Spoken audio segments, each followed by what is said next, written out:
What's up YouTubers, welcome to Crowdy Reservoir, and I'm here again, he says, or they say even. It's a very different shot. This is the shot with a fence that goes into the water which leads up to Routor.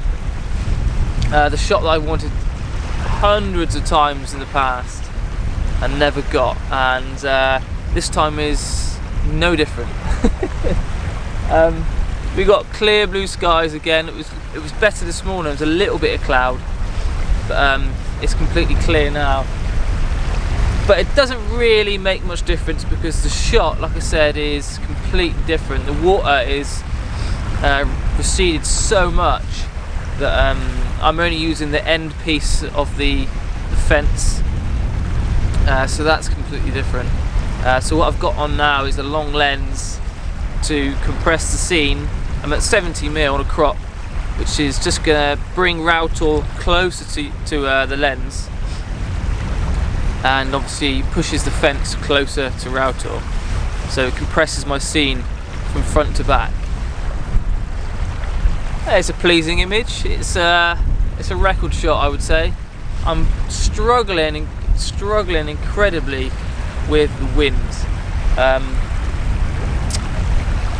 It's coming from the west, I believe, so the wind is basically blowing on the tripod legs as well as the camera itself. So I'm standing side on trying to shield the camera, but with a longer exposure, say I've used a 6-stop to flatten that water off. It's around 10 seconds. I'm getting a little bit of camera shake. So what I'm doing is, like I said, standing on side on with the wind behind me on a cable release mirror up mode, which is giving me the best possible chance, because I do want to flatten that water off, because I think it's a better shot. But like in my previous vlog or the one before, I showed you a shorter exposure and longer exposure, so that's what I'm going to do. I'll show you a shot at around 1/80th of a second and then a shot at 10 seconds side by side, just so you can see my thought process behind the image, and just let me know down below which one you prefer, whether you prefer the shorter or the longer. I came here with the intention, because I knew it was going to be breezy, of possibly doing some minimal. I was hoping the wind was going to come from behind you and I'll be shielded by the woods and the bank, and obviously I could sit down in the bank and I'll be shielded by the wind, and I could pick out some of these fence posts as a minimal sort of shot. But because the water's so far back, I've had to come out of the woods away from the edge quite a bit. I've got no protection from the weather. But either way, it's a lovely morning with a lovely sunrise. I did do a time lapse, so you would have seen that already. A nice bit of pink on the horizon where the sun was rising. Nothing in the direction I'm shooting, obviously, but it's been a nice morning so far, just to take pictures. The geese are out. Yeah, just a lovely morning to take pictures, even if the pictures are not exactly what I anticipated. So I'm just, like I said, I'm just taking this shot here. I've got a fence post coming from my left across my frame to my top right. Routor is up there on the top third, and I'm just using this nice side light, which is getting harsher by the minute, to create a bit of interest through my scene, really. I was hoping for a bit more shadows or a bit more light, maybe picking up the tops of Routor, but it's just a waiting game, Right, let's keep persevering. Right, now there's some uprights, parts of the fence that are like separated from the rest, so what I'm going to do now is what I set out to do this morning, and I'm going to try and isolate a couple, maybe one or two, or just try and pick a little section of this fence that's sort of submerged in the water. Try and do a longest exposure as I can to flatten off that water.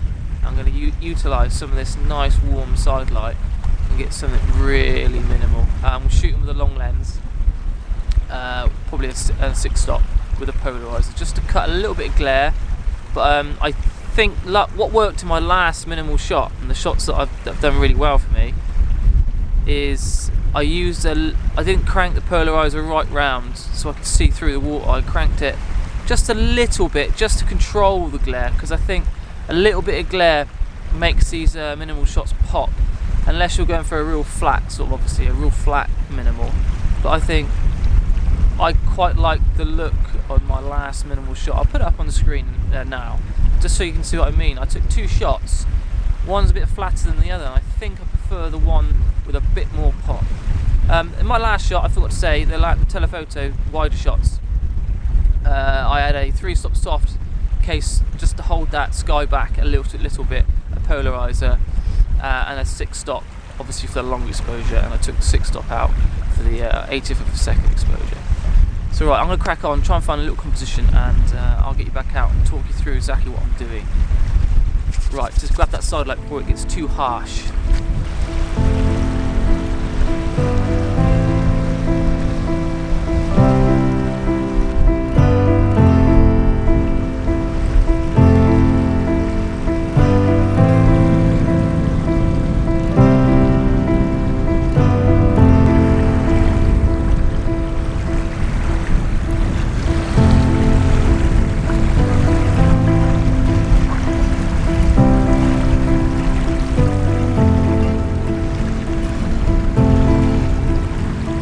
Now, love it or hate it, I just love minimal. Trying to position the camera so that you're using negative space in a positive way. I'm basically putting my subject on a third, whether that's top, bottom, left or right, depending on, it's all personal preference. But unless you've got like a real symmetrical object like the twigs shots I showed you earlier, you can sort of somewhat get away with plonking him somewhat in the middle of the frame. But in terms of this, because you've got different features, different subjects, all completely different shape, I think that probably the best thing to do is to try and isolate one, two, or clump or a section, and put them way up onto one corner maybe, and use like a negative space. That's just my personal opinion, and that's how I've approached this shot. So I've taken several. I'm going to put just one up, because until I get home on the computer and actually look at them and let them grow, I think I need to let these shots grow on me before I make any decision in camera now, in video now. I've taken probably 2 or 3, and what I'm going to do is I'll get back to the computer, I'll edit them, and they will grow on me, I'm sure. Well, at least one of them will, hopefully. And I'll put it up on the screen. But I was around 8 seconds f11. All I've got in is a polarizer, just to cut, like I said, a little bit of that glare off, and that nice side light is just creating a bit of interest on the left hand side of the uprights. ISO 100, focused obviously on the uprights. Yeah, so that's it's quite a simple shot really. Minimal. I find minimal very soothing for the mind. I absolutely love it. If you are looking for some inspiration, and as I do with my minimal, I always check out Neil Burnell's stuff on Instagram and Facebook. You'll see him, just type his name in, you'll find him. I'll put a link to his Instagram down below. Obviously Michael Kenner, but Neil's stuff is really good. I find flicking through his Instagram feed very addictive. He's the master of mist, but he's also very good at fine art, or minimal, whichever you want to call it. So anyway, this video's just about done, I would say. I've got 2 shots which I'm okay happy with, if that's even English. It's not the morning I set out for, but it's like I said to you earlier, it's such a lovely morning to be out taking pictures. Like, share and subscribe, comment down below, and I'll see you on the next one. Ciao.